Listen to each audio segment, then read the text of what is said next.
yo le estoy pasando en este momento un pequeño resumen de cosas, de hacer una síntesis de la historia del magnetismo, como hicimos con la electricidad. La historia del magnetismo es un poco diferente a la historia de la electricidad, empieza mucho antes.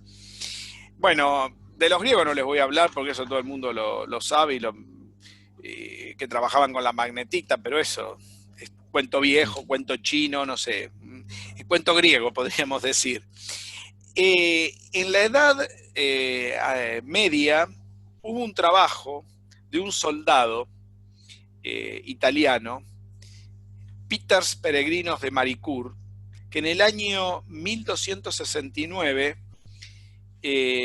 fue el primero que analizó un poquito lo que sucede con los efectos del imán, de un imán natural, ¿no? Estamos hablando de imanes naturales. Es el primero que es el primero que establece que un imán tiene dos polos. Este soldado de Maricourt. Esta información la manda a su jefe y es el primero que trata de usar esa idea del imán natural para generar una especie de brújula, que nunca lo logra, pero por lo menos tiene la idea de que se podría orientar, y es el primero que entiende que en la naturaleza existen por lo menos líneas magnéticas, que no sabe si son polos ni nada, él no pone ninguna palabra ni nada. Lo que sí habla son de puntos extremos, ¿ven? Y acá les puse yo, las líneas pasan por puntos extremos, ¿ven? Que él llama polo, él no lo llama polos. Esto está, ven que están en negrita, es porque esto es un término, digamos, un anacronismo desde hoy, históricamente. Sí. Él habla de puntos extremos, los imanes tienen puntos extremos, hace una pequeña descripción, y recién, miren, del año 1269, recién en el año 1600, cuando aparece, nos ubicamos en el Renacimiento, aparece William Gilbert, quien hace muchos descubrimientos William Gilbert sobre el imán. Gilbert fue un médico de la corona española, donde fue nombrado médico de la reina porque logró curarle un dolor de estómago, con el detalle de que la reina a la semana que se curó se murió, para que tengan una idea. O sea, pero en ese interín a él no le interesaba mucho ser médico y él había hecho muchos trabajos sobre magnetismo y en el interín la reina le había asignado una gran suma de dinero para que pueda seguir sus investigaciones del magnetismo. Ahí Gilbert descubre muchas cosas sobre los imanes naturales. Recupera una de las cartas, de las 31 cartas de Peters Peregrinos de Maricourt, y en esas cartas Gilbert encuentra la idea de los puntos extremos que él llama ya polos. Es el primero que le pone nombres de polos. Y lo que hace fue esta idea del imán esférico de Maricourt, lo lleva a la idea de la Tierra, y es el primero que postula que la Tierra se comporta como un gran imán natural entre sus polos. De ahí proviene la palabra de polos del imán también, de los polos terráqueos. ¿Sí? Descubre dos cosas importantes Gilbert. La primera es esa. La segunda es que si uno rompe un imán natural, no puede separar nunca los polos. Siempre se genera un nuevo dipolo. O sea, si yo corto un imán, se vuelve a generar otra vez dos polos. O sea, un imán nunca lo puedo separar como si fuera un solo polo. No pasa, si lo miramos desde la modernidad, no pasa como las cargas eléctricas que se pueden tener individuales. Los polos de un imán no se pueden tener en forma individuales. Otra de las cosas que logró Gilbert fue entender algo interesante, que después lo vamos a hablar bastante, que una sustancia, la imantación de una sustancia natural, o la magnetización, como la llamamos ahora, ellos lo llamaban imantación, depende de la temperatura. Es decir, yo puedo tener una sustancia que se comporta a temperatura ambiente como un imán, y por ejemplo calentándola puedo romper ese imán y lograr que se desmagnetice, o al revés, podría tener una sustancia, como por ejemplo en forma natural, no sea magnética, y si le bajo la temperatura, por ejemplo, la puedo convertir en una sustancia imantada. Un ejemplo de eso es el gadolinio. Yo, por ejemplo, el gadolinio lo pongo a temperatura ambiente, no es magnetizable, pero si yo lo bajo a una temperatura de 22, 23 grados bajo cero, el gadolinio se transforma en un imán natural. Es decir, se convierte en un elemento magnetizable. ¿Se entiende la idea? Sí, sí, sí, sí. Es decir, que la temperatura influye mucho, eso lo descubrió William Gilbert. Gilbert estableció tres cosas: que los imanes siempre van de a dos polos. Segundo, estableció que la Tierra se comporta como un gran imán natural. O sea, fíjense qué buenos descubrimientos hizo Gilbert. Y por último, lo que hizo fue establecer que la imantación de una sustancia depende también de la temperatura. ¿Sí? Por ejemplo, si yo agarro una temperatura, un imán natural y lo caliento, lo quiero desmagnetizar, una manera de magnetizarlo es variarle la temperatura. ¿Sí? Un tema, sí, sí, sí. Es un lindo... Por ejemplo, yo tengo el gadolinio, me van a decir, ¿cómo hago para que el gadolinio esté a 22 grados? Por ejemplo, lo sumerjo en nitrógeno líquido. Yo al gadolinio lo pego a un imán, no se pega. Pero si lo bajo a 22 grados bajo cero y lo pego a un imán, se pega. Se magnetiza. ¿Entienden? Sí, sí, sí, sí. Y si lo quiero desmagnetizar, ¿qué hago? Le vuelvo a subir la temperatura. Lo dejo a temperatura ambiente, a medida que va subiéndole la temperatura, llega un momento que se desmagnetizó y se despegó del imán que está pegado. ¿Se entiende la idea? Esos son algunos descubrimientos que hizo William Gilbert. Por eso el año 1600 es muy importante para el magnetismo. Fíjense que es muy anterior todo el trabajo de magnetismo que se hizo, anterior a la electricidad. La electricidad empieza en 1737, ¿no? 1732, con Peter Muschenbroek, ¿sí? Fíjense, Marie Curie se llamaba igual, Peters Peregrinos de Marie Curie. Pero Peters con una T acá nada más, y el de Gilbert y el de Muschenbroek era con dos T, para que tengan una idea. Bueno, después en el año 1750 aparece Michael, fíjense el año, casi 150 años después, que se vuelven a hacer estudios sobre el magnetismo. Y esos estudios que se hacen sobre el magnetismo tiene que ver con lo que ya había hecho Charles Augustin Coulomb en Francia con respecto a la electricidad. Y lo que se trata de hacer, para tener una idea, voy a ir poniendo algunas cosas. ¿Me va siguiendo, no, Carla? Sí, sí, sí, sí, sí. Sí, perfecto. Sí, sí, sí. Lo que trata de hacer Michael es usar la ley de Charles Augustin Coulomb, pero en lugar para establecer la fuerza magnética. Usar una ley parecida a esto, ¿no? ¿Se acuerdan la de Coulomb? ¿Cómo era? La de la fuerza eléctrica. Era una constante por una carga, por Q sub J, sobre, si la escribimos a la moderna, ¿cómo era? Sobre la norma de RI menos RJ al cuadrado por la dirección. Versor, RI menos RJ versor. ¿Se acuerdan de la ecuación esta? Sí, sí, sí, sí. Escrita a la moderna. Bueno, escribir algo pero con los polos magnéticos. Y decir, bueno, debe existir una constante magnética, K sub M, no K sub E, constante eléctrica, donde habrá un polo 1 por un polo 2 sobre la norma de RI menos RJ, ¿no? Una cosa así. Por RI menos RJ versor. Y que esto se debería cumplir también para el magnetismo. Este estudio hizo este señor que les acabo de decir, Michael. Sí. Pero no tuvo mucho éxito. Sí. Claro, porque acá Michael está considerando de que existen partículas que son monopolos. Mirá, no sé, Sí, porque él podría pensar, no te apures, claro. Bien. porque eso es una suposición que vos haces sobre lo que hizo este buen hombre. ¿Por qué esto no funciona?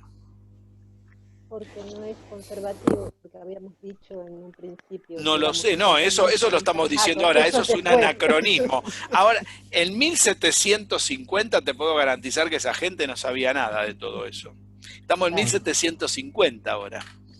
Ah, Ahora, ¿por qué esta ecuación, que a veces enseña, la ecuación de Michael de las cargas magnéticas, por qué esto no funciona? Acá Pablo está diciendo porque considerar esto es porque consideramos dos polos. Ahora pregunto yo, miremos de nuevo a ver esta diapositiva que tengo yo.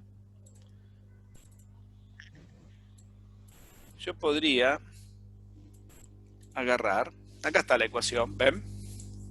sí. Y podría agarrar y decir, no, pará, ¿por qué tienen que ser dos monopolos? Yo puedo agarrar el polo, por ejemplo, rojo. Los signos de los polos magnéticos se le ponen lo mismo que los signos de los polos de la Tierra. Esa fue una idea de Gilbert, que todavía se sigue usando. El rojo acá, por ejemplo, está representando el polo norte y el azul el polo sur. Si los polos, esto pasa igual que en las cargas eléctricas, si los polos son opuestos, se atraen, y si son iguales, Sí. se repelen, ¿no? Acá tenemos dos polos nortes, dos polos sur, estos dos se repelen, la fuerza acá se repele y la fuerza acá se atrae. ¿Estamos de acuerdo? Ahora, ¿por qué no puede usarse esta ecuación? Si yo estoy considerando este polo, este otro, este, ¿por qué tiene que ser un monopolo? No, esta fórmula, ¿por qué no funciona? ¿Por qué no funciona acá? Pregunto, no sé. ¿Por qué esta ecuación Porque dicen que no funciona? puede ser que por el hecho de que Es- uno corta el imán y justamente se generan A dos ver, dipolos. espera un poquito. Sí. Vamos al dibujo. Vamos a entender esta situación del señor Michael. 1750. En 1750 ya Coulomb también lo había establecido sobre esferas. Sí. Porque acuérdense que en aquel momento no sí, sí, es lo que venía. hablaban de que Sí, estaban bañadas, ¿se acuerdan? El baño ese. Esto también. Pensaban que el imán, lo que tenían ahí era una sustancia sutil, imponderable, que cumplía con las ecuaciones ahí. mecánicas. Y que deberían cumplir con esta ecuación porque esta ecuación viene de la mecánica y funcionaba Ajá. muy bien con las dos cargas. Si yo tengo dos cargas y la fuerza es atractiva, ¿no? ¿Cuál? Así, o si las tengo así y la fuerza es atractiva, o si son de igual signo es repulsiva, ¿no? Estaban las fuerzas en la misma distancia y en un sistema de referencia como lo Sí, hemos estudiado. ¿Qué diferencia Sí, hay sí, sí, entre sí. poner esto, que sea un dipolo norte-sur, ¿no? Y acá poner sur-norte? ¿Por qué no puede haber una atracción que cumpla con la misma condición que cumplían las cargas? ¿Por qué esta fuerza acá eléctrica funciona y esta fuerza acá magnética casi nada funciona? Es muy poquito lo que funciona. ¿Por qué experimentalmente esos resultados dieron mal? Puede ¿Entienden la ser diferencia? porque las cargas, sí, porque sí. las cargas eléctricas son lineales y los imanes no son lineales. Eh, Claro, es- pero ¿qué cosa no es lineal? La fuerza está en la misma. A Las ver, líneas de fuerza. cuando se pega un imán. Espera, Sí, sí. los gatos. una cajita. La cajita que tengo. Acá tengo dos muy buenos imanes.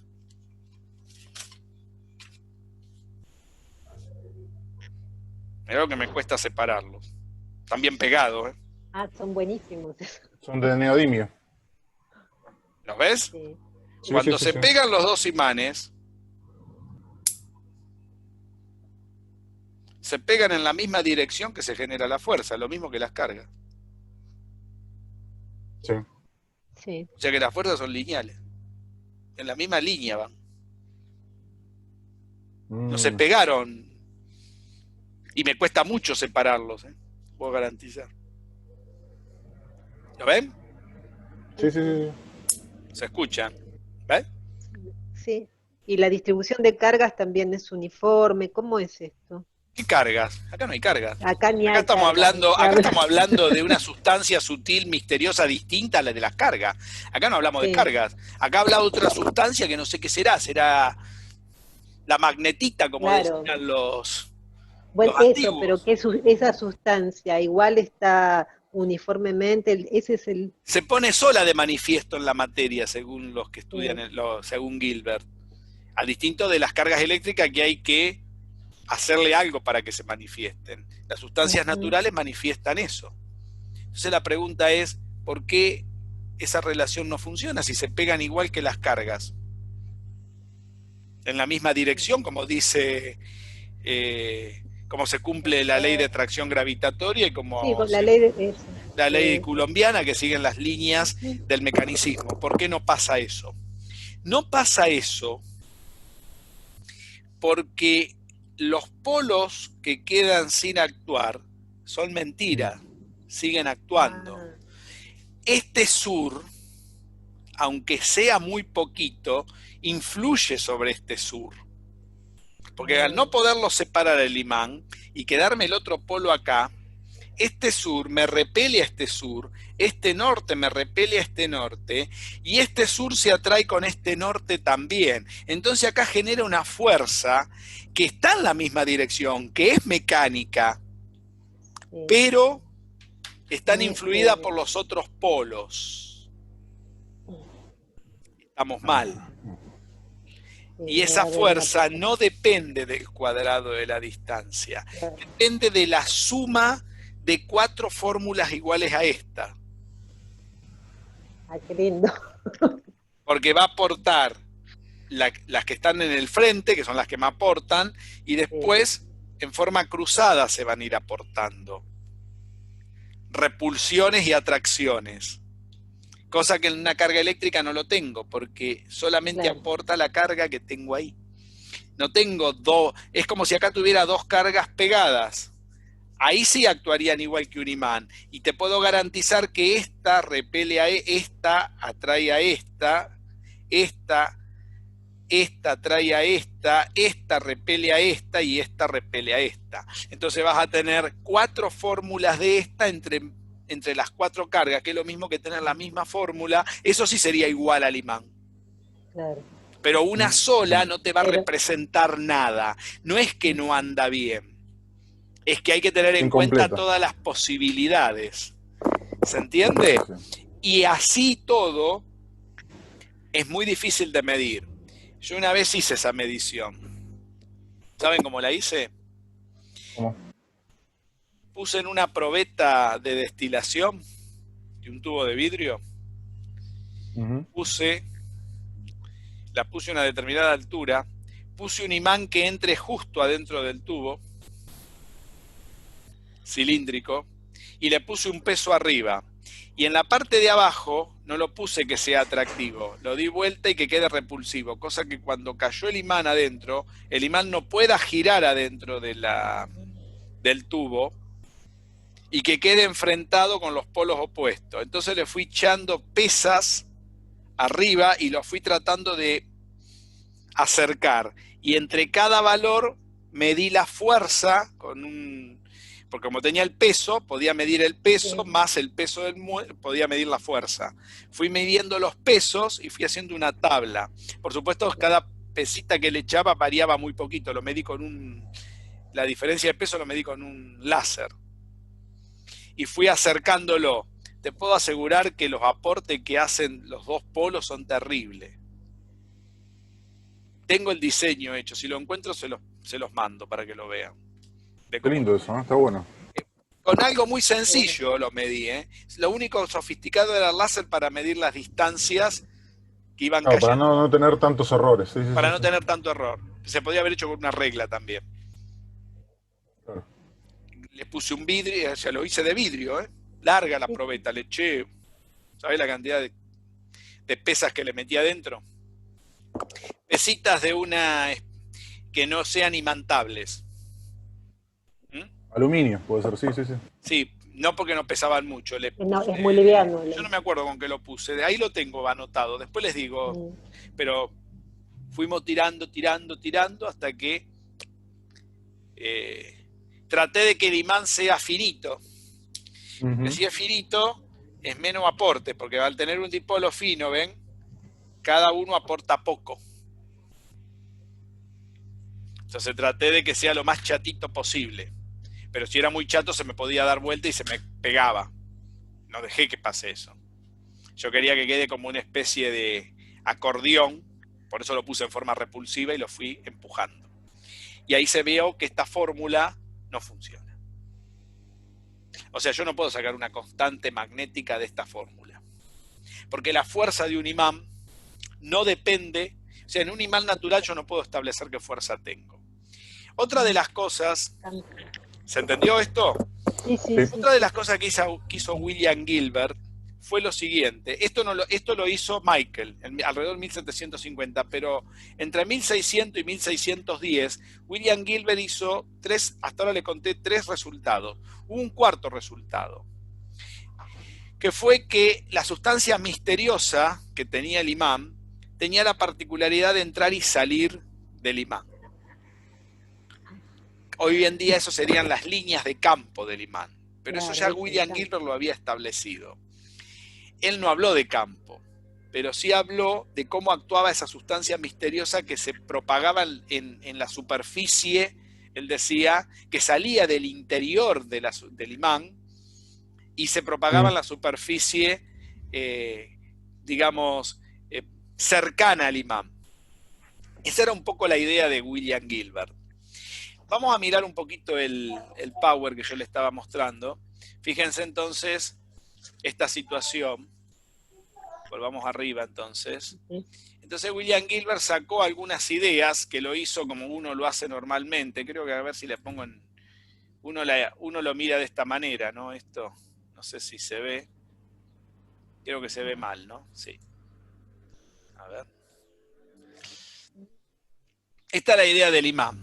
Uno el imán lo dibuja así, normalmente. Donde exacto, estas líneas... Pero está mal dibujado el imán. Así. Porque hay que dibujar todo adentro. Este es un mal gráfico del imán, porque esto es lo que vemos afuera, que sería lo que uno lo hace con virutas de hierro, ¿no? Tal cual, sí. Pero eso está mal, porque eso sería el equivalente a dibujar 2 cargas eléctricas. El imán hace esto. Supuestamente las ideas de Michael. Al partirse esto, las líneas se vuelven a cerrar, dado que cuando uno lo parte el imán, vuelve a armarse el dipolo, es porque las líneas adentro, esas son conclusiones que sacó Michael, no pueden ser abiertas, porque si yo parto esto, ¿qué problema hay en partirlo? ¿Se dan cuenta? Si yo parto esto, quedan las cargas negativas con líneas entrantes y la carga positiva con líneas salientes. Pero acá si yo parto esto, no queda el polo norte con líneas salientes y el polo sur con líneas entrantes. Se vuelve a armar lo mismo. Entonces, si se vuelve a armar lo mismo, quiere decir que las líneas, cuando yo las corto, se vuelven a unir. Si se vuelven a unir, vuelven a armar una especie de situación circular. ¿Se dan cuenta el motivo? Parecería como un mini campo dentro, un campo dentro de otro campo va a ser. Exacto. Que es muy distinto a pensar en esto. ¿Ven? La diferencia entre el campo eléctrico y el campo magnético. Esto pasa porque, o sea, esto explicaría por qué no hay polos aislados. Esta idea ya la estableció Michael. No fue muy bien aceptada. ¿Cuándo esta idea se acepta definitivamente? Cuando ya Gauss establece sus leyes. ¿Recuerdan la ley de Gauss del campo eléctrico? ¿A qué era igual, digamos, el flujo? El flujo era igual a la carga que generaba el campo, o a la integral de la carga, acá la puse como una Q genérica, dividido epsilon 0. Pero en el campo magnético no puede ser igual a nada, tiene que ser igual a 0. ¿Por qué? Y porque todo lo que sale de un lugar, aunque yo lo corte al imán, vuelve a entrar. Yo pongo una superficie gaussiana, ¿ven? Como acá. Todo lo que salió, todo ese flujo de esa sustancia, entró y salió. ahí Gauss define lo que es el campo magnético, ¿ven? El B. El campo magnético se define como líneas circulares cerradas si yo tengo un imán. Estas líneas no son iguales a poner una carga positiva y una negativa. Eso es lo que quiero que quede claro. No son iguales. Sí. Porque yo esto por más que lo corte y ponga siempre una superficie gaussiana, esto siempre va a dar cero. ¿Por qué? Porque siempre se van a formar líneas circulares. ¿Sí? Y un detalle importante es que esas líneas circulares, cuando ustedes están fuera del imán, van del polo norte al polo sur, ¿ven? Y acá, este dibujo, yo lo completaría un poquito mejor. Cuando estoy adentro del imán, voy del sur al norte. O sea, las líneas de campo de un imán, ¿no? Ya establecidas como las había establecido Gauss, ya como campo magnético, van del sur al norte en el interior del imán y del norte al sur en el exterior del imán. Exterior. Esto es terrible cuando alguien enseña magnetismo y dibuja el imán así.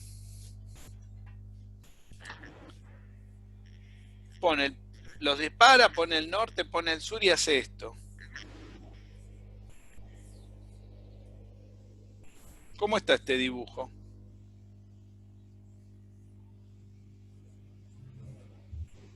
Está mal. Porque ¿qué te debería dibujar? Que la línea atraviese, claro. Que son cerradas. Sí. ¿Se dan cuenta que ya del vamos estos dibujos a veces confunden? Más aún, no solamente son cerradas, sino que adentro van opuestas. Claro, la circulación es opuesta en el interior, va en contra de cómo va en el exterior. Claro. Pero aparte de todo, no solamente son cerradas. Si tengo un imán natural, son circulares. Ah, perfectos círculos. Van formando círculos que se van a deformar. Sí. Se van a deformar cuando yo le aproxime otro imán. O cuando me acerque a un campo eléctrico. O sea, se van a deformar si yo le hago algo. ¿Eso quién lo estableció?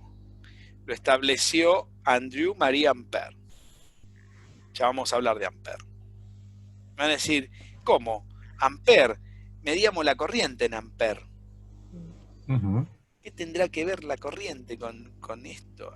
¿Como Ampère en el magnetismo? Sí, Ampère acá, no allá. Allá es un nombre que le pusieron a la corriente. Vamos a ver por qué le pusieron la unidad de corriente eléctrica. ¿Se dan cuenta? La historia parece que no encaja acá, ¿no? Ya vamos a ver eso. Eso es interesante.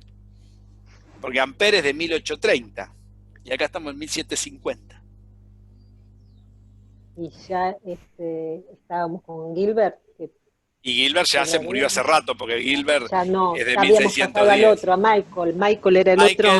Michael es de 1750, claro. Y él sí, él había establecido estas ideas, pero no pudo nunca desentramar el problema de la fuerza magnética. El problema de la fuerza magnética lo pudo desentramar un señor que se llamó Christian Hans Oster, alrededor del año 1801 entre 1801 y 1810. Fue el primero que se dio cuenta que siempre que una carga eléctrica se mueve en el interior de cerca de un polo magnético, se genera una fuerza. El experimento lo vamos a ver dentro de un par de clases, posiblemente la clase que viene. Pero hoy nos va a interesar el resultado de ese experimento. Porque de ese experimento se pueden sacar dos resultados.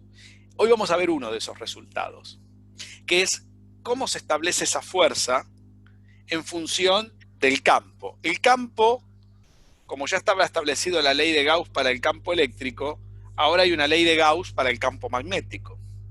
Y la ley de Gauss para el campo magnético significa que la integral cerrada sobre una superficie gaussiana de B, producto escalar diferencial área, siempre vale 0. ¿Por qué? Porque el flujo saliente siempre es igual al entrante. Porque las líneas son circulares al menos cerradas. Si querés, son circulares si el imán está libre de fuerzas externas. Eso después lo vamos a ver. Esa idea que fue establecida, que se sacó del experimento de Oster, vamos a ver hoy cómo están en relación tres factores que están en juego. Porque quiere decir que entonces, cuando una carga se mueve en el interior de un campo magnético, se experimenta una fuerza. Ese es el primer resultado que sacó Oster. O sea que hay tres cosas para que exista movimiento, para que exista una fuerza magnética, una FM. Para que exista una fuerza magnética, tiene que haber un campo magnético entonces, y tiene que haber una carga que tenga una determinada velocidad. Me van a decir, pero entonces, ¿y entonces en un imán natural yo no puedo medir una fuerza si yo no tengo una carga con determinada velocidad? En un imán natural no, porque no puedo usar la ecuación de Coulomb. Entonces la verdadera manera de medir la fuerza magnética para yo obtener resultados valederos, tengo que someter a una carga al movimiento adentro del campo magnético para que me aparezca la fuerza. ¿Se entiende? Ahora, hay una relación entre estas tres cosas, que ahora la vamos a ver. Entre el vector velocidad, la carga es un escalar, entre el vector velocidad de la carga, el campo y la fuerza. Acuérdense que la fuerza, el campo y la velocidad son vectores, mientras que la carga es un escalar. Entonces van a decir, entonces, hay dos maneras entonces de ver qué sucede para medir una fuerza magnética. Si pudiéramos haber encontrado una fórmula así, hubiera sido fantástico. Porque hubiéramos encontrado una fórmula que no depende de otras variables que no son más que los polos y las distancias. Pero esa fórmula no nos sirve.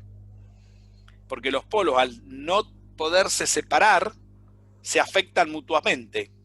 Y entonces esa ecuación no anda.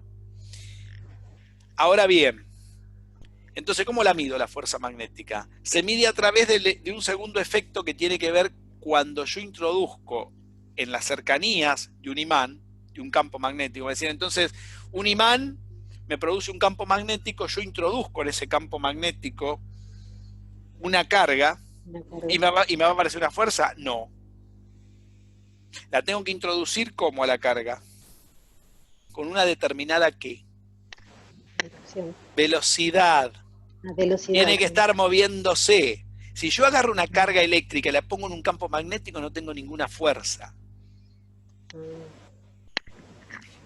¿Está? El experimento de Oster muestra, en primera instancia muestra eso, que yo para poder establecer una fuerza magnética, lo primero que tengo que hacer es meter una carga al movimiento.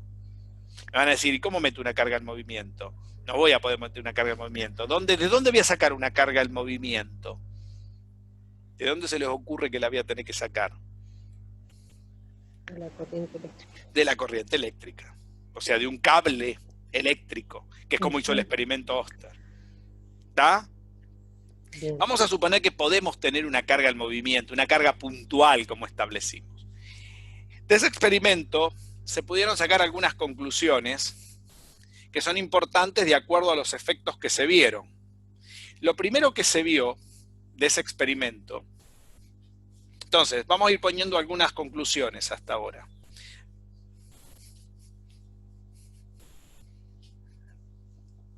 Mire,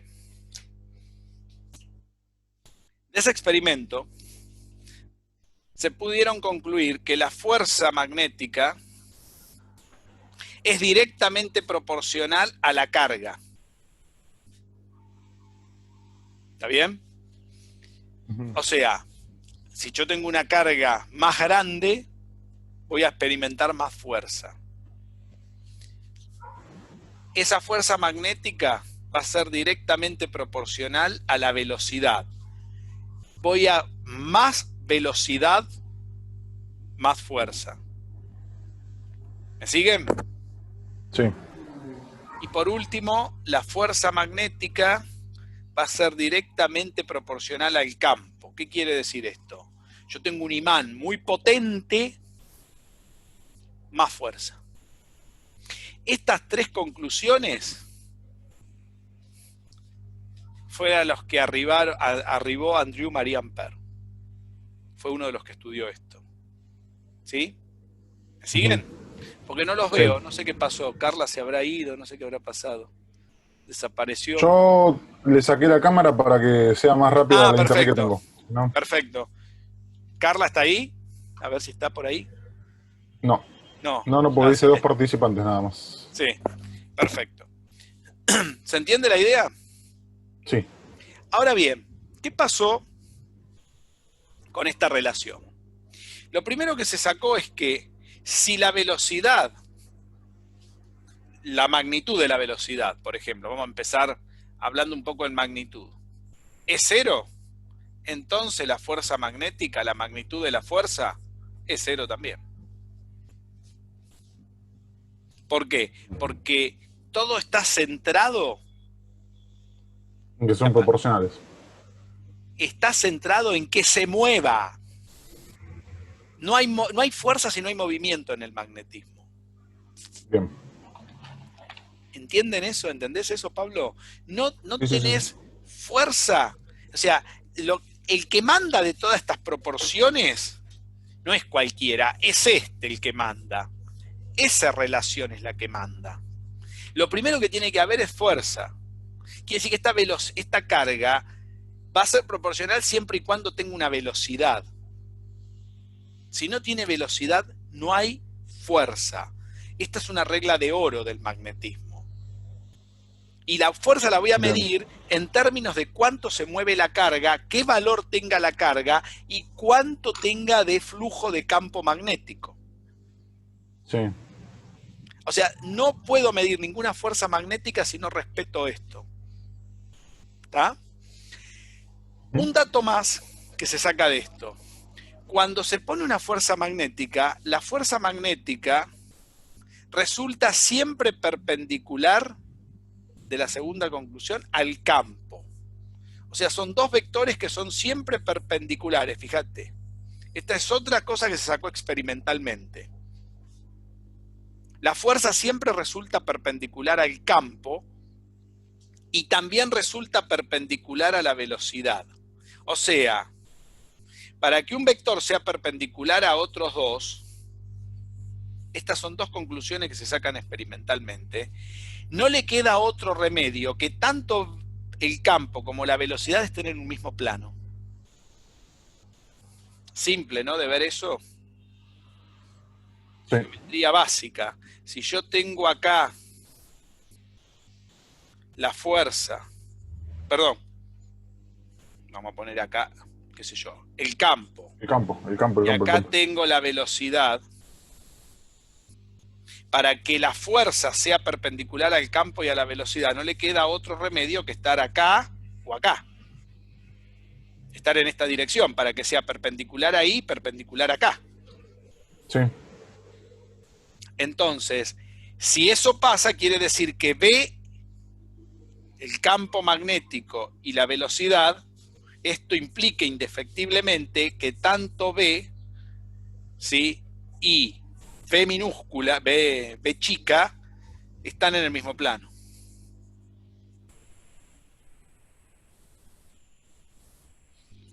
Eso no quiere decir que tengan un ángulo recto, ¿no? Porque pueden tener cualquier ángulo acá. Sí, Podría tener cualquier ángulo ellos. Lo importante es que formen 90 grados cada uno, porque ¿de dónde sale esa idea? Experimentalmente, del experimento de Hans Oster. Estos son los resultados del experimento. ¿Se entendió la idea? ¿Cómo funciona esto? Muy bien. Vamos a mirar un poquito el power, a ver. En el power que tenemos, vamos a pasar un poco más rápido. Vos avísame cuando lo ves. Sí. Ya está. ¿Ya se ve? Sí. Hasta acá habíamos visto. Acá tenemos los resultados, mirá. Acá está un poquito de lo que escribí recién, en síntesis, creo que lo podríamos haber pasado, mira, no hacía falta ni que lo escriba. ¿Qué podemos sacar de acá? Estas serían las características. Acá tenemos dos posibilidades. Recién te dije que tanto la fuerza, que está en rojo dibujada, ¿ves? La fuerza está dibujada en rojo, la velocidad en verde y el campo en violeta. El campo magnético. Es perpendicular al campo y a la velocidad. Claro, acá forman 90 grados y acá forman 90 grados. Pero cuando la velocidad no forma un ángulo de 90 grados con el campo, uno puede descomponer la velocidad en la dirección del campo, paralela al campo, y una componente normal al campo. Así, mirá. ¿Ves? Quiere decir que yo puedo agarrar a la velocidad y descomponerla en esas dos direcciones, ¿ves? Sí. O sea que tengo una componente perpendicular al campo, ¿ves? Y una componente paralela al campo. Entonces, si yo quiero hacer un cálculo, ¿sí? Quiero hacer un cálculo. Sí. Yo tengo entonces, vamos a ir borrando.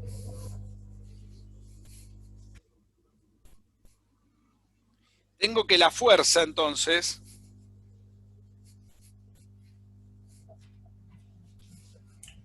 la fuerza magnética,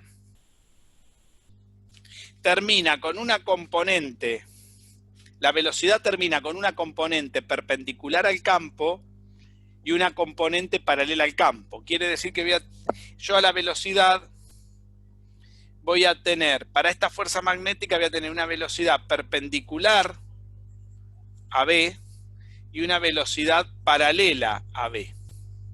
¿Se ve? Sí. Sí.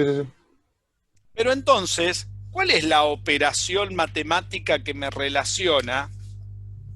Si yo quisiera calcular, recordemos que la velocidad multiplicada por la carga, ¿no? Porque, ¿la velocidad de qué? Claro, de la carga. Sí. Esa velocidad está multiplicada por la carga, porque es como si yo digo la masa por la velocidad, la carga por la velocidad, sería el momento de la velocidad, porque es lo que se mueve. ¿Estamos de acuerdo, no? Sí, entonces, si yo quiero obtener la fuerza magnética, ¿sí? Tenemos una componente paralela y una componente perpendicular. Si yo tengo la fuerza, que todavía no la descompuse, suponete que en lugar de tenerla ahí, la velocidad, la tengo acá, formaría este ángulo, ¿no? La velocidad, este sería B y este sería el ángulo alfa. Ese ángulo alfa se descompone en una componente, esta sería la componente, ¿ves? Esta sería la componente perpendicular al campo, ahí se forman 90 grados, ¿no? Esta sería B perpendicular, y esta, de este lado, acá tendría una B paralela al campo, ¿ves? Paralelo. ¿Se ve? Ahora yo te pregunto, como B y el campo están en el mismo plano, ¿cómo obtengo la fuerza? ¿Cómo obtendría el vector perpendicular al plano? Si conozco estos dos vectores que están en el plano. ¿Cómo haría la ¿Y el cuenta? producto escalar? No, escalar no te da. El producto vectorial, perdón. El producto vectorial. O sea que eso se va a obtener como la velocidad que está multiplicada por la carga, ¿no? La carga por la velocidad, producto vectorial, el campo. Con una expresión matemática, ¿ves? Así es. Con esta ecuación podemos establecer la fuerza, pero vos fíjate que lo que estamos midiendo es matemáticamente la fuerza, no sabemos su naturaleza. No sería una fórmula parecida a la de Coulomb.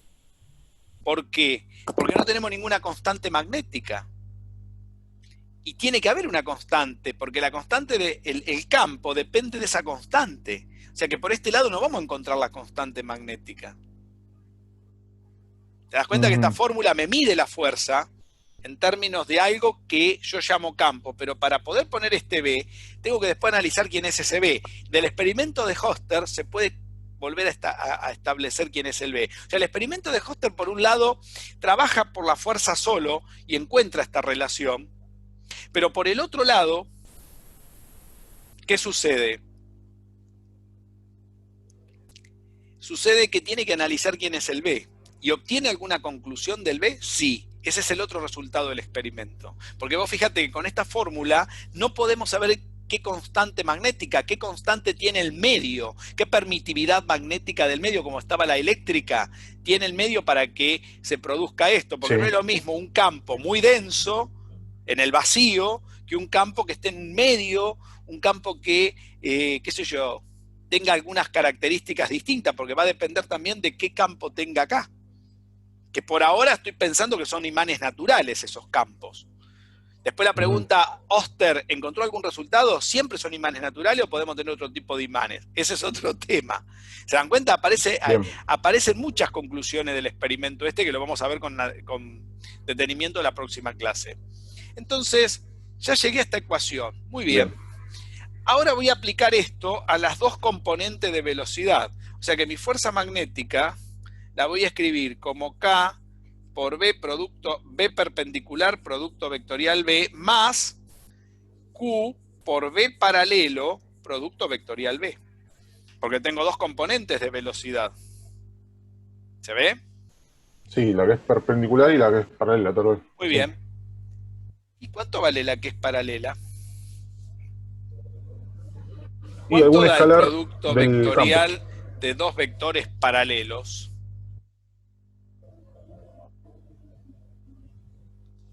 El producto vectorial de dos matemáticamente vectores hablando es un... coincidentes, ángulo de 0 grado.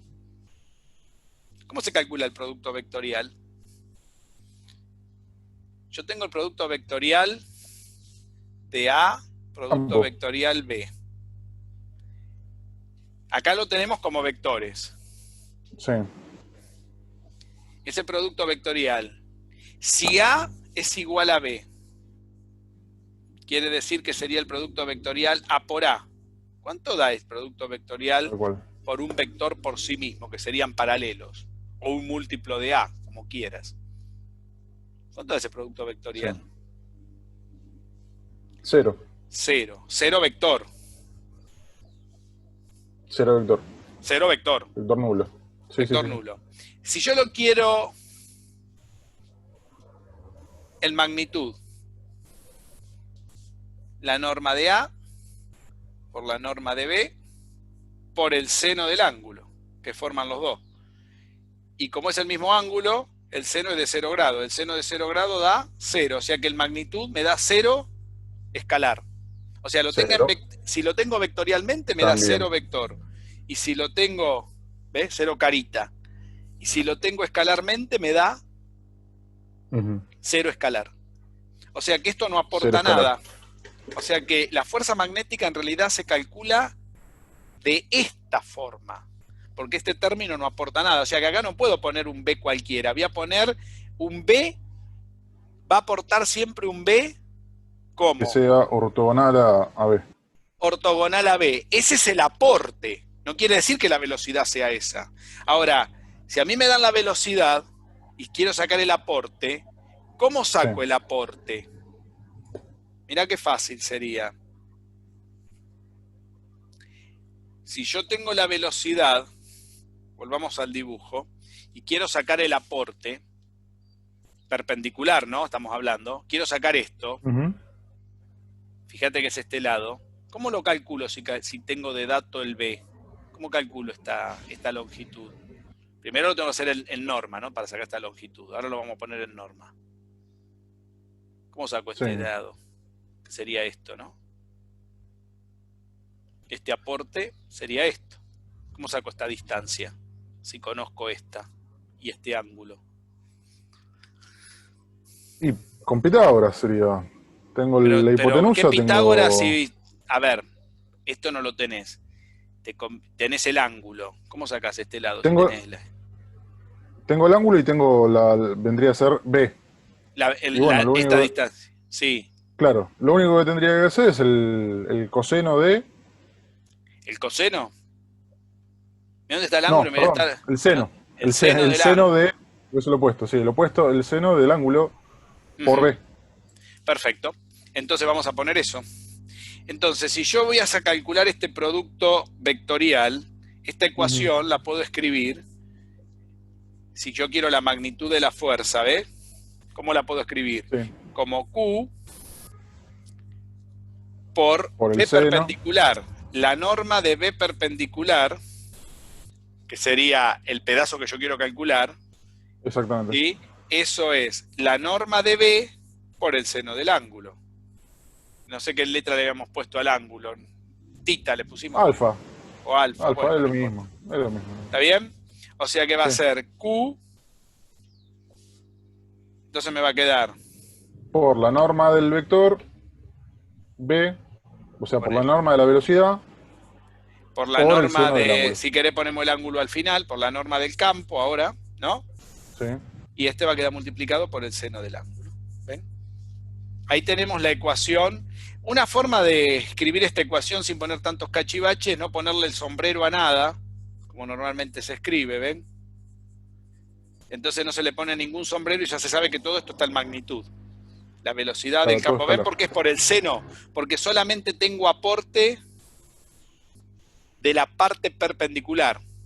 La parte paralela no me aporta nada, me da 0, Pablo. Ujú. Entonces al no aportarme nada, ya está. ¿Se ve? Se Entonces, desvincula, sí, sí. ¿sí? ¿Quedó claro?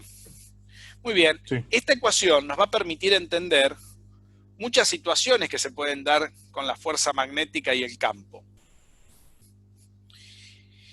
Para establecer, fíjate, entonces me queda que la fuerza magnética vectorial es la carga, también va a depender mucho del signo de la carga, porque la carga puede ser positiva o negativa. O sea que el movimiento, de acá voy a poder medir no solamente la fuerza, sino cómo se establece el movimiento de la carga cuando yo la meto adentro de un campo magnético y la hago circular a la carga. ¿Qué fuerza va a experimentar?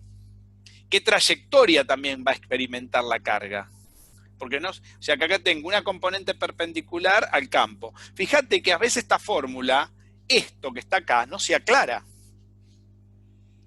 Porque yo No, eso directamente no se pone. aporto solamente en la componente perpendicular, la componente paralela no aporta nada. Y después pasás de esta fórmula sin poner esto a esta y decís, ¿por qué multiplica por el seno? Claro. Multiplica por el seno, ¿por qué? No sé si se ve. Miremos un Claro, poco ahí sale el de la galera, apunte. eso sí. Sale de la galera, te das cuenta que yo no te lo estoy sacando de la galera, te lo estoy tratando de mostrar por qué pasa eso, ¿no? Avísame cuando lo ves. Ahí tenemos la cuenta y ahí ya te la acabo de hacer la cuenta. ¿Se ve?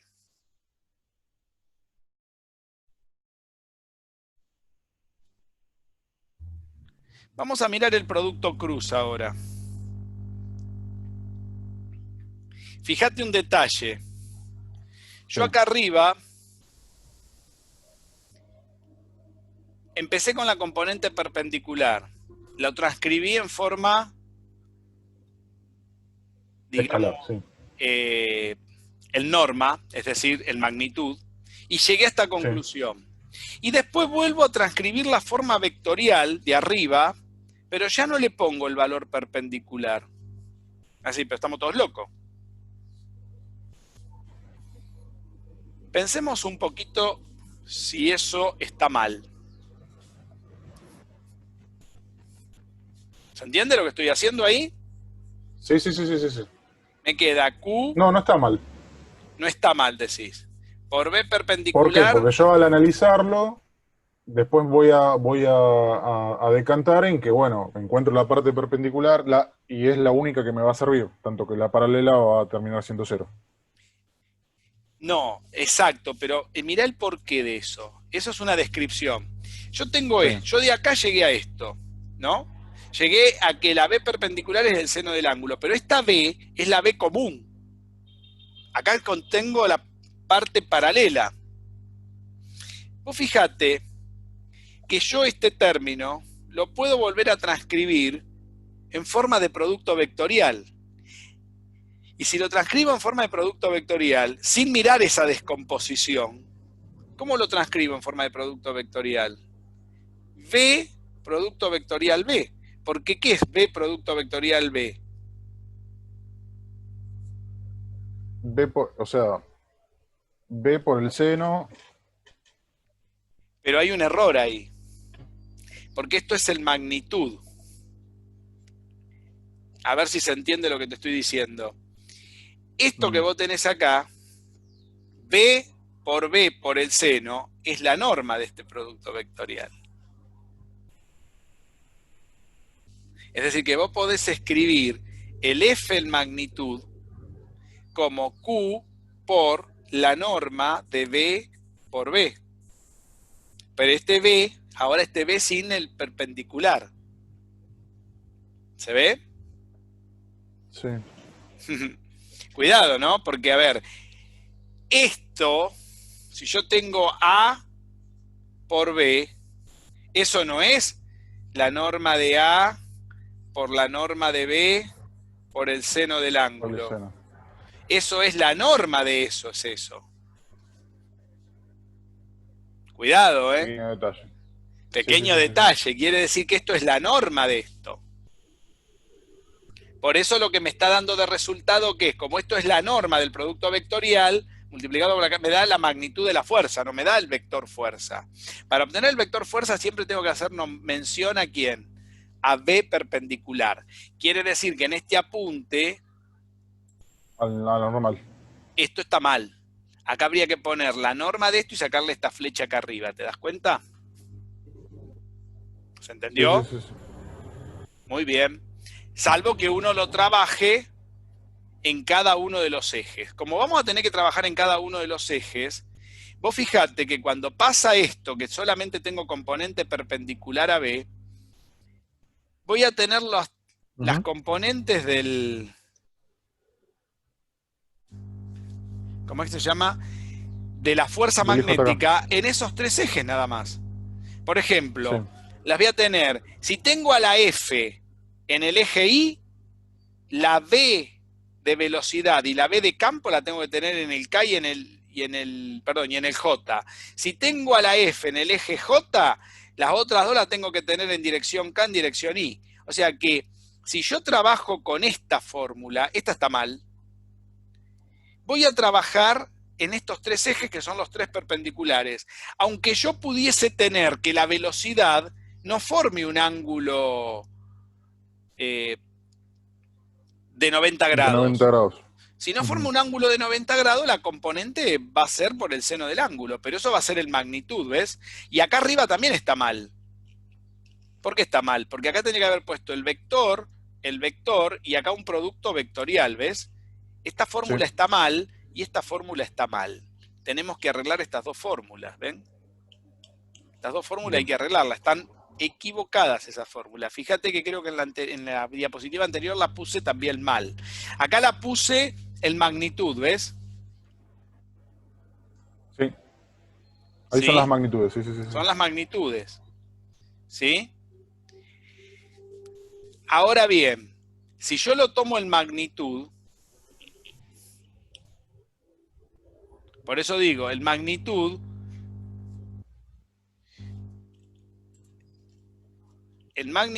uno tiene, a ver, volvamos a las fórmulas, por eso lo quiero explicar bien. El magnitud, uno tiene B por el seno del ángulo. Ahora, ¿uno puede escribir esto en magnitud? Sí, pero lo tiene que escribir así, porque B perpendicular es esto en magnitud. Claro, si no, no queda bien. ¿Se entiende, no? Esto nunca se escribe de esta manera en magnitud, porque nunca se usa esto. Directamente se escribe de esta forma. La fuerza en magnitud tiene esas componentes. Ahora, si yo la quiero dibujar, tengo que usar esto. Y esto siempre es la componente perpendicular de la velocidad cuando la dibuje. Bien. ¿Está bien?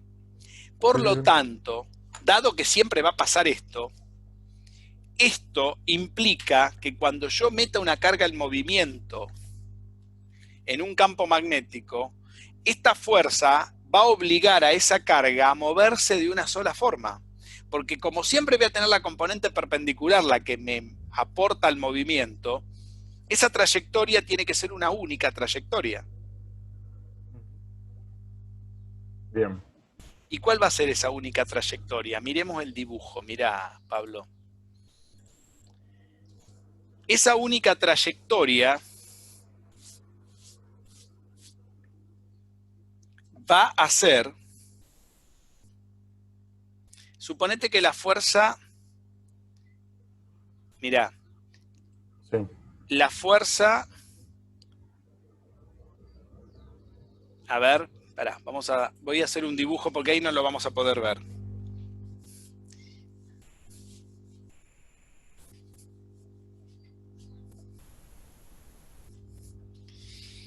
Nosotros dijimos que la fuerza magnética es la carga por la velocidad perpendicular producto vectorial B. Esa es la fórmula. Si esto lo tomamos Sí. el magnitud es fácil. ¿Cómo sería el magnitud? La norma de la fuerza magnética es la carga por la velocidad, por la magnitud de la velocidad perpendicular, por la distancia, ¿no? Sí. Por la magnitud de ¿quién? El campo. La magnitud Del campo. Pero la magnitud del de la campo. distancia, ¿cómo la escribimos recién? Como ¿Cómo? la magnitud de Magnitud B, del campo. no, De B por la de magnitud B del sin campo perpendicular, por el seno. claro, ahora Claro. por el campo, ahí la estoy haciendo paso a paso, por el seno del ángulo, ¿ves? Esto y esto me da la Exacto, magnitud, sí. pero cuidado que es la norma de esto, ¿no? Por eso, yo creo que por eso lo escribí ahí de esta manera, ¿ves? Le tengo que poner Bien. las normas. Y si no le pongo las normas, le tengo que sacar los sombreros, ¿no? Y ahora, sacándole los sombreros, ¿qué me queda? La fuerza magnética es Q por B, por Por el B, seno del por ángulo. B, Ahí está. tal cual. Eso sin sombrero. Es lo mismo de arriba, nada más que escrito de otra manera. Muy bien. Vamos a dibujar cómo será una trayectoria, entonces, de esto. Suponete que yo vengo en esta dirección. Acá viene mi carga por la velocidad. ¿Está bien? Sí. Mi carga eléctrica que se está moviendo con una determinada velocidad.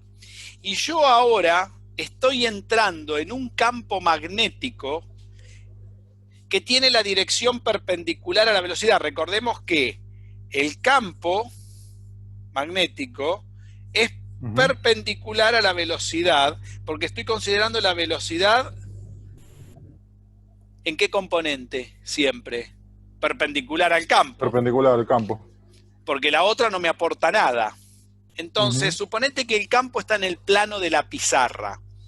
Dibujar un campo en el plano de la pizarra sería dibujar cruces. Me va a decir qué son esas cruces. Es entrante. Es un campo entrante, porque la cruz significa el culo de la flecha. Y saliente significa la punta de la flecha. Entonces, tal cual. Quiere decir que el campo está entrando al plano de la pizarra, perpendicular, ¿no? Sí. Si está entrando la fuerza, ¿dónde se va a manifestar? ¿Hacia dónde? O hacia arriba o hacia abajo. Eso va a depender de la carga. ¿Por qué? Porque vos fíjate, si esto es el campo y entra al plano de la pizarra, el vector velocidad y el vector campo son perpendiculares entre sí porque la única aporte que yo tengo es la componente perpendicular. La que va acá paralela al campo no me aporta nada. Tengo aporte acá y acá tengo la velocidad. Y la fuerza va para arriba. ¿Está bien? Sí, sí, sí. ¿La fuerza va para arriba o va para abajo?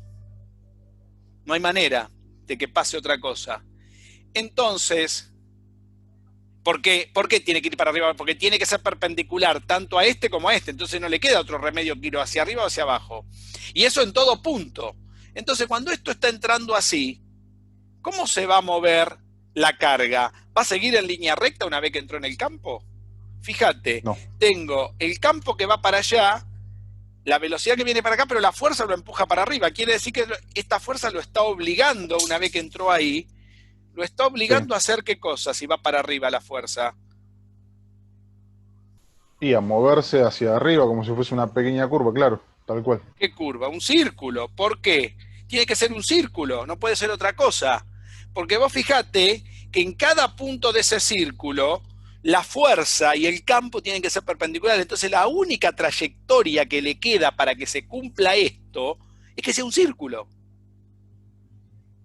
No puede ser cualquier cosa. No es una curva. Es circular la trayectoria. Si no, esto se viola. Fíjate, si entró así, empieza a circular, ¿ves? El campo sigue siendo perpendicular a este vector. Pero la fuerza, al ir empujando hacia arriba, ¿qué hizo?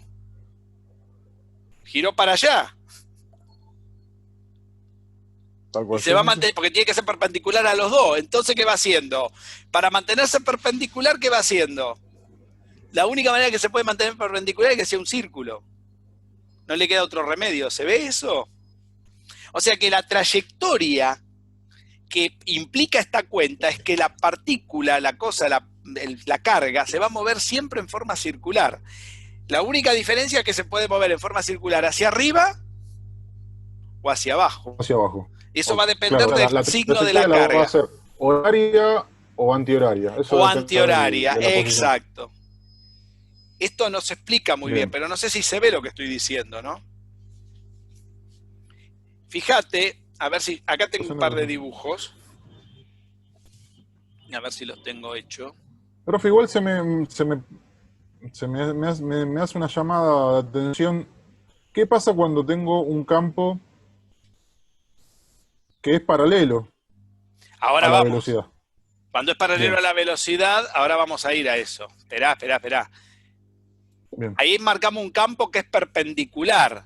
Yo tiré la carga en una dirección cualquiera que no sea paralela. Sí. ¿Sí? Entonces, yo te tiré, a ver, vamos acá a ver si lo puedo poner, porque el GeoGebra hoy ya me están dando mal. Espera que ahora volvemos a esto.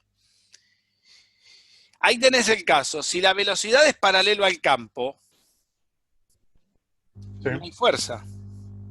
No hay fuerza. ¿Por qué? Porque si los vectores son paralelos, velocidad y campo, no tengo fuerza. Porque recordemos que para que exista fuerza magnética, tengo que formar un ángulo con la velocidad con el campo. Ahí está la respuesta a lo que me acabas de preguntar. Tiene que formar un ángulo. ¿Por qué tiene que formar un ángulo? Porque el producto vectorial me aporta solamente en la componente perpendicular al campo, no en la paralela. Si yo tengo toda la velocidad en la componente paralela, es cero, porque no hay fuerza. ¿Qué quiere decir que no haya fuerza? Que la carga, si tiene movimiento original, el campo no ve al campo magnético. Es decir, que está el campo magnético, pero no le hace nada el campo magnético, no le aporta, no se manifiesta ninguna fuerza. Va a seguir en ese movimiento. Bien. No va a estar afectado por ninguna fuerza, su trayectoria no se va a desviar. Eso lo probó Hoster también. Si forma, como acabo de tirar recién, forma un ángulo de 90 grados, o sea que toda la componente perpendicular aporta el movimiento circular en el plano ese de círculo, ¿no? Sí. ¿Está bien? Después vamos a ver si forma un ángulo distinto, o sea que esté entre 0 y 90, que tenga una parte perpendicular y una parte paralela. Recién tiramos una que sea totalmente paralela, ¿no? Sí. Perdón, totalmente perpendicular. Y ahí se forma un círculo. Claro. ¿Está bien? Bien. Sí. Antes de seguir con la otra posibilidad, quiero que miremos la parte matemática, que yo acá te lo dibujé. No sé si lo ves. Sí, ahí está. Ahí está. Quiere decir que yo puedo tener una parte paralela y una parte perpendicular.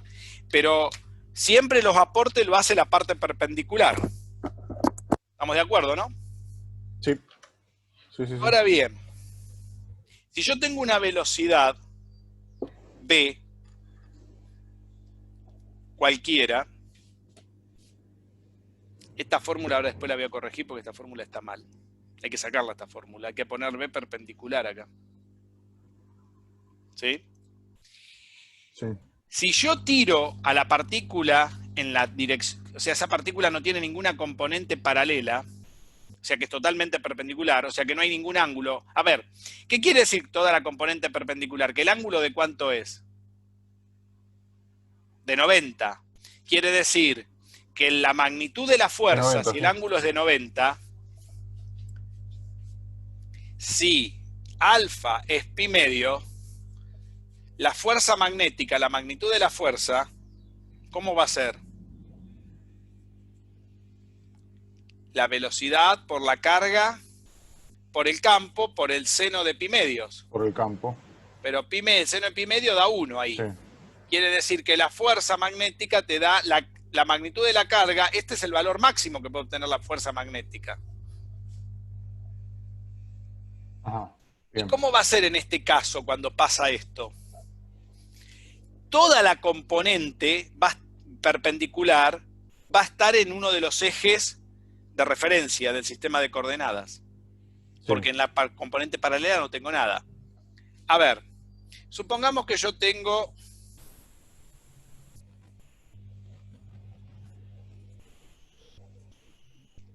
la velocidad por la carga en el eje X. Tengo toda la componente del campo, fíjate, saliente en el eje Y. ¿La fuerza dónde va a estar, seguro? Y arriba, en el eje Z. En el eje Z va a estar. No sé si hacia arriba o hacia abajo. ¿Cómo vamos a determinar eso?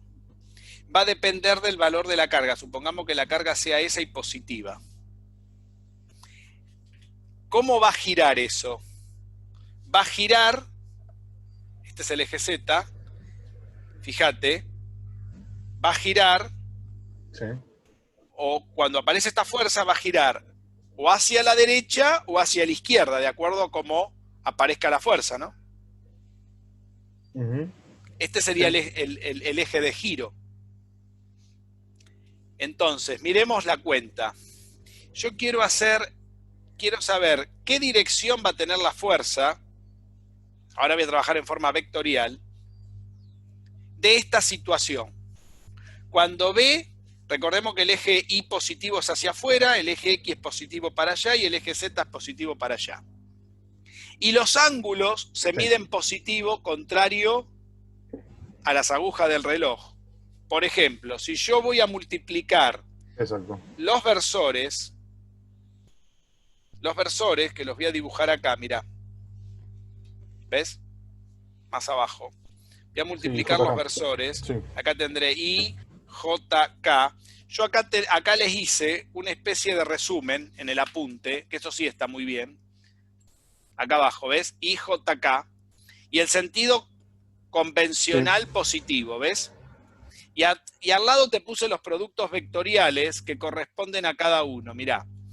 En la izquierda tenemos los resultados positivos. ¿Qué quiere decir? Que si yo hago el producto vectorial del versor I por el versor J, me da K positivo. Mira, el Z está acá ahora. El J del I lo puse para arriba. Ahora lo cambiamos acá en el dibujo que estábamos haciendo para seguir con el del apunte. O sea que si hago I cruz J me da K. Si hago J cruz K, ¿ves? Voy en el sentido positivo. J cruz K me da I. Si hago K cruz I me da J. Y así sucesivamente. Si hago J cruz I me da menos K, K cruz J menos I cruz K me da menos J, que son los contrarios de esto. Es cuando circulo al revés. ¿Ves? Al revés. ¿Se ve, no? Perfecto. Entonces vos fijate una cosa lo que sucede. Si yo quiero obtener la fuerza magnética, vamos a poner el eje I arriba. El Z está acá y el eje Y está acá arriba, ¿no? Creo que está así en el apunte. Entonces vamos a tener... Pusimos el campo magnético, lo tengo en K, ¿ves? Y el... Sí. O sea, el I lo tengo en X, el J acá en el eje Y vertical y el K en el eje Z que está saliendo al plano de la pizarra. Y voy a poner la velocidad en el eje X y el campo en el eje Z.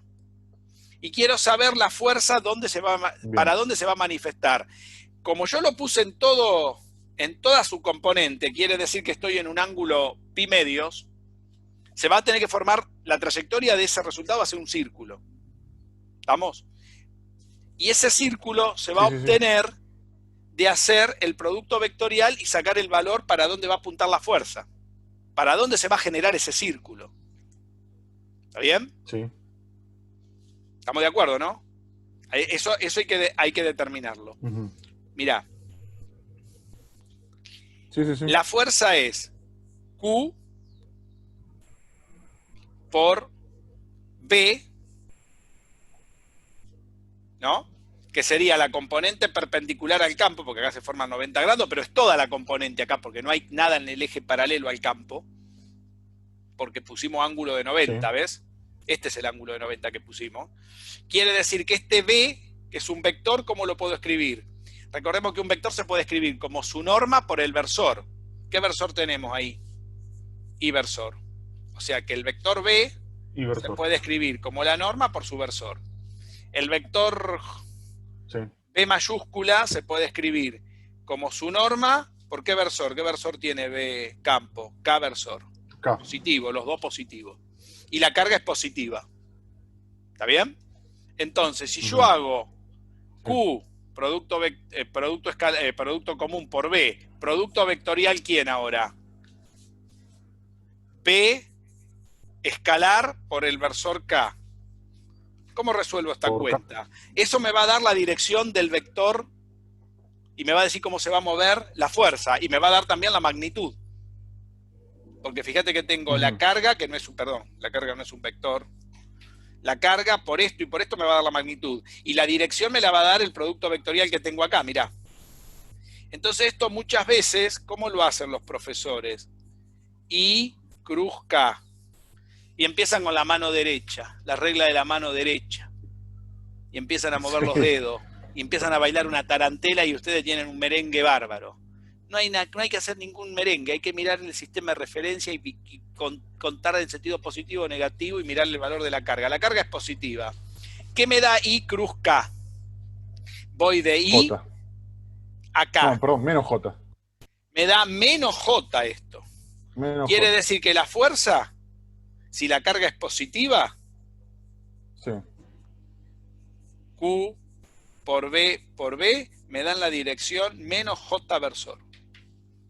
Tuve que hacer algún lío con los dedos. Nada. Ninguno. Quiere decir que me dan menos J versor. O sea que la fuerza no apunta para Arriba. arriba, Hacia apunta abajo. para abajo. ¿Ves? Porque la fuerza magnética me da el menos J versor. Y el valor de la fuerza me lo está dando este producto, ¿ves?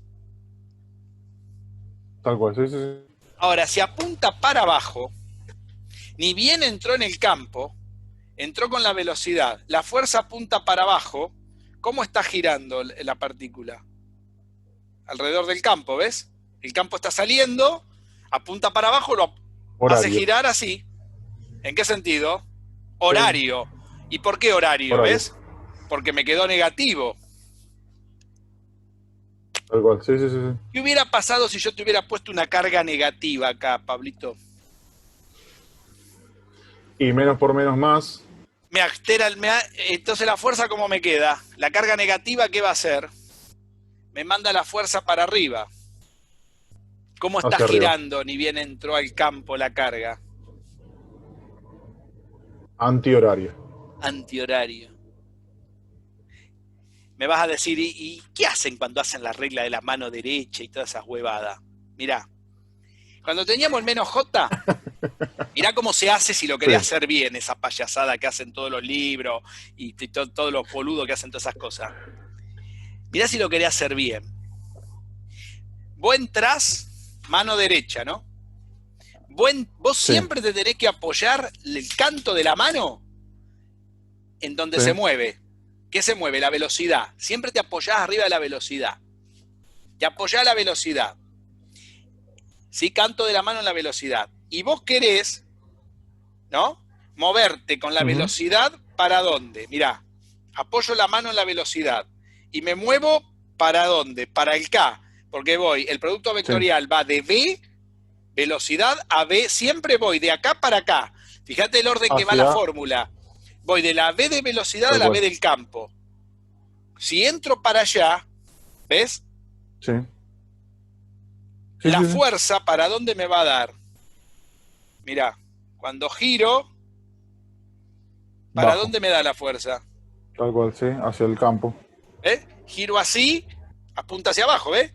Pongo la mano y giro, voy de la velocidad al campo. Giré. Si entré y voy del campo a la velocidad, ¿para dónde va la fuerza? Tal cual, para para arriba. arriba.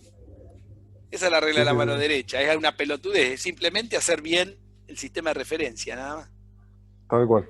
Justo coincide con dar vuelta a la mano poniendo siempre vos tenés que mirar que vas de la velocidad al campo. Si voy de la velocidad al campo y puse el B acá, voy en Ujú, contra del sistema de referencia positivo, o sea, me queda negativa.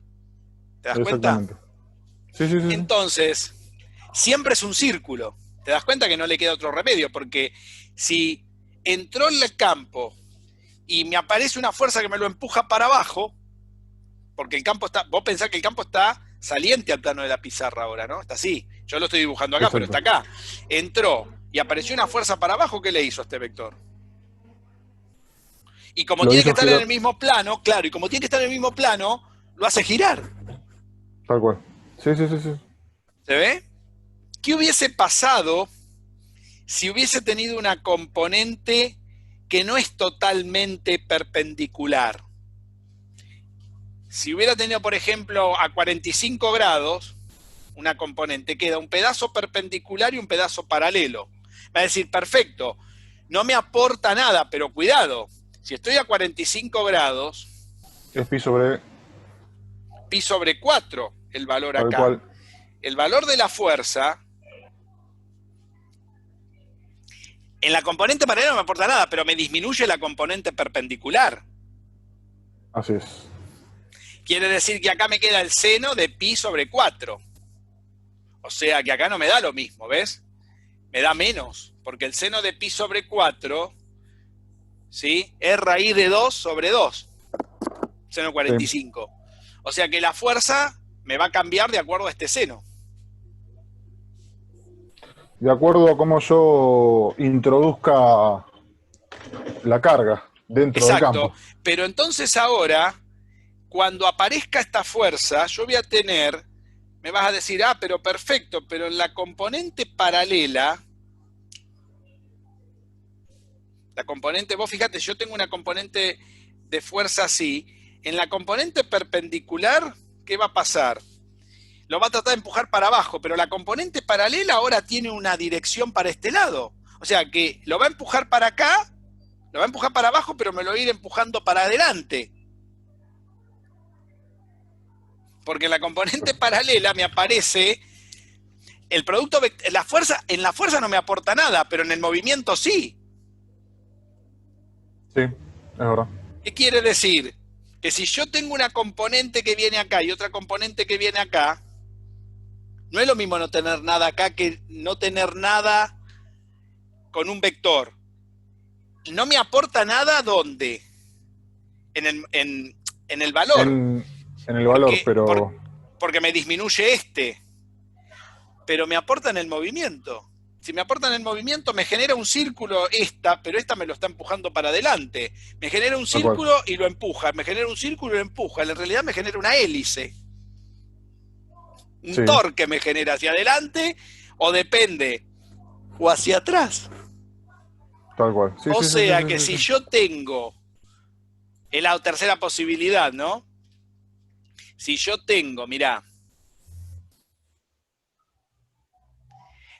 la primera situación es que toda la velocidad coincida con el campo, no tengo fuerza ahí, se mantiene un movimiento uniforme que es la velocidad de la carga nada más.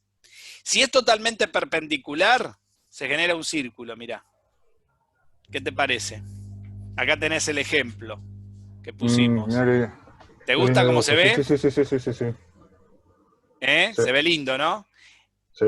Y F produce un movimiento circular uniforme. ¿Por qué? Y porque si no, no se mantiene la perpendicularidad entre F, la velocidad, ¿ves la velocidad cómo queda? ¿Y quién más? El campo está entrando acá, ¿ves?